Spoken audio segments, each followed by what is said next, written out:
দেশের খাদ্য নিরাপত্তা, দারিদ্র্য বিমোচন এবং অর্থনৈতিক উন্নয়নে অবশ্যই কৃষির ভূমিকা অত্যন্ত গুরুত্বপূর্ণ।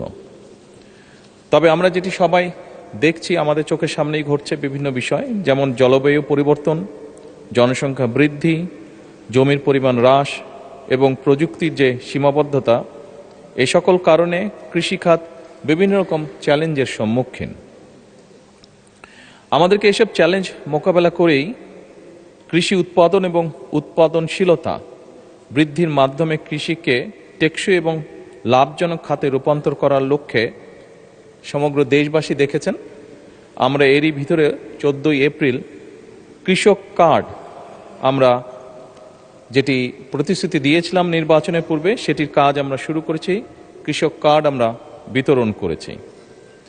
এই কার্ডের মাধ্যমে আমরা কৃষকদের কাছে 10টি সেবা, যথা ন্যায্য মূল্যে কৃষি উপকরণ বিতরণ, সরকারি ভর্তুকি ও প্রণোদনা প্রদান, স্বল্প মূল্যে কৃষি যন্ত্রপাতি সরবরাহ, ন্যায্য মূল্যে সেচ সুবিধা, সহজ শর্তে কৃষি ঋণ, কৃষি বীমা সুবিধা, ন্যায্য মূল্যে কৃষি পণ্যের বিক্রয় সুবিধা, কৃষি বিষয়ক প্রশিক্ষণ, ডিজিটাল প্ল্যাটফর্মে আবহাওয়া এবং বাজার তথ্য প্রাপ্তি সহ ফসলের রোগবালাই দমনের পরামর্শ প্রদান, এই সকল বিষয় আমরা কৃষকদের কাছে পৌঁছে দেওয়ার চেষ্টা করব এবং ইনশাল্লাহ আমরা পৌঁছে দিতে সক্ষম হব। পর্যায়ক্রমিকভাবে মাননীয় স্পিকার, দেশের সকল কৃষককে আমরা এই কার্ড প্রদান করব, যার পরিমাণ প্রায় 2,75,00,000 কৃষক। মাননীয় স্পিকার, এছাড়াও কৃষির উন্নয়নে বর্তমান সরকার আরও অনেকগুলো সময় উপযোগী পরিকল্পনা গ্রহণ করেছে। আমি সকলের জানার স্বার্থে, মাননীয় সংসদ সদস্যবৃন্দ এবং দেশবাসীর জানার স্বার্থে আমি এই সংসদের গুরুত্বপূর্ণ সময়ের ভিতরে এই বিষয়গুলি সংক্ষেপে তুলে ধরতে চাই। প্রথমত, কৃষি উৎপাদন ও উৎপাদনশীলতা বৃদ্ধির জন্য সরকার উন্নত ও উচ্চ ফলনশীল বীজ, সুষম সার ব্যবহারের পাশাপাশি আধুনিক সেচ ব্যবস্থা সম্প্রসারণের পরিকল্পনা নিয়েছে। এই জন্য ইতিমধ্যেই 20,000 কিলোমিটার খাল খননের কর্মসূচি সরকার হাতে নিয়েছে, যা ইনশাল্লাহ আমরা আগামী 5 বছরে করব। কৃষি যন্ত্র কিরণের ভর্তুকি প্রদান করে ট্রাক্টর, হারভেস্টার, রিপার সহ বিভিন্ন যন্ত্রপাতি কৃষকদের কাছে সহজলভ্য করার পরিকল্পনা বর্তমান সরকারের রয়েছে।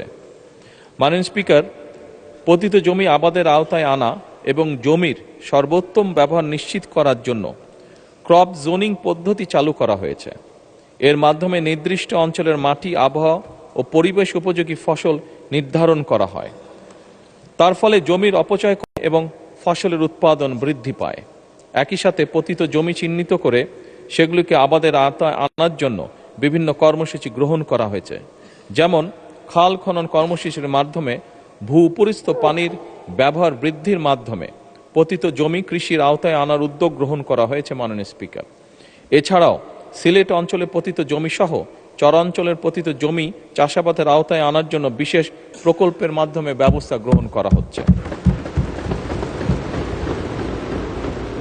মাননীয় স্পিকার, কৃষি পণ্যের বহুমুখীকরণে সরকার বিশেষ গুরুত্ব দিচ্ছে।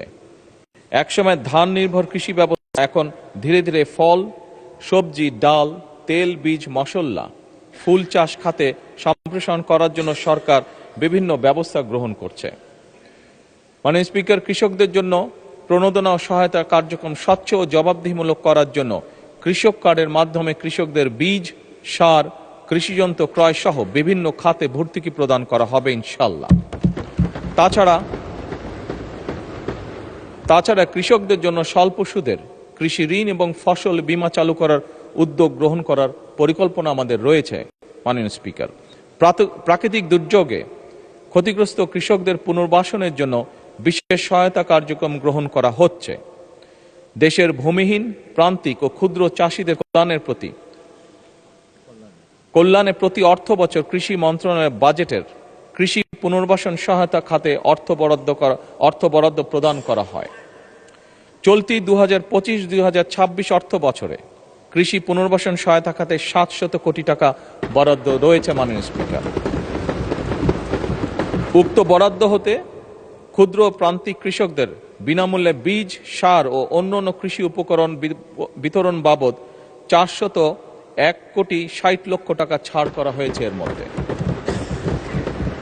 মাননীয় স্পিকার, এতে করে 25,22,000 ক্ষুদ্র প্রান্তিক কৃষক উপকৃত হয়েছে। মাননীয় স্পিকার, কৃষিপণ্য সংরক্ষণের লক্ষ্যে আধুনিক কোল্ড স্টোরেজ ও গুদাম নির্মাণ করা হচ্ছে। এছাড়া ফল ও সবজি সংরক্ষণের জন্য মিনি কোল্ড স্টোরেজ স্থাপন এবং পেঁয়াজ সংরক্ষণের জন্য এয়ার ফ্লো মেশিন বিতরণের উদ্যোগ গ্রহণ করা হয়েছে প্রায় 7,000। কৃষিপণ্যের রফতানির লক্ষ্যে উত্তরাঞ্চলে কৃষিপণ্য রফতানি অঞ্চল প্রতিষ্ঠা এবং ক্রয় কেন্দ্র স্থাপনের পরিকল্পনা বর্তমান সরকার নিয়েছে। মাননীয় স্পিকার, কৃষি গবেষণা উদ্ভাবনে সরকার ব্যাপক গুরুত্ব দিচ্ছে। বিভিন্ন গবেষণা প্রতিষ্ঠান যেমন বাংলাদেশ কৃষি গবেষণা ইনস্টিটিউট বারি, বাংলাদেশ ধান গবেষণা ইনস্টিটিউট ব্রি, বাংলাদেশ পরমাণু কৃষি গবেষণা ইনস্টিটিউট বিনা, এই সকলের মাধ্যমে অধিক ফলনশীল, রোগ প্রতিরোধী এবং স্বল্পমেয়াদী নতুন জাতের ফসল উদ্ভাবনের উদ্যোগও সরকার গ্রহণ করছে। মাননীয় স্পিকার, বিশেষ করে জলবায়ু সহনশীল ফসল উদ্ভাবনে জোর দেওয়া হচ্ছে, যাতে করে পরিবর্তিত পরিবেশেও কৃষি উৎপাদন বজায় থাকে। মাননীয় স্পিকার, জলবায়ু পরিবর্তনের প্রভাব মোকাবেলায় ক্লাইমেট স্মার্ট কৃষি বাস্তবায়ন করার পরিকল্পনা রয়েছে বর্তমান সরকারের।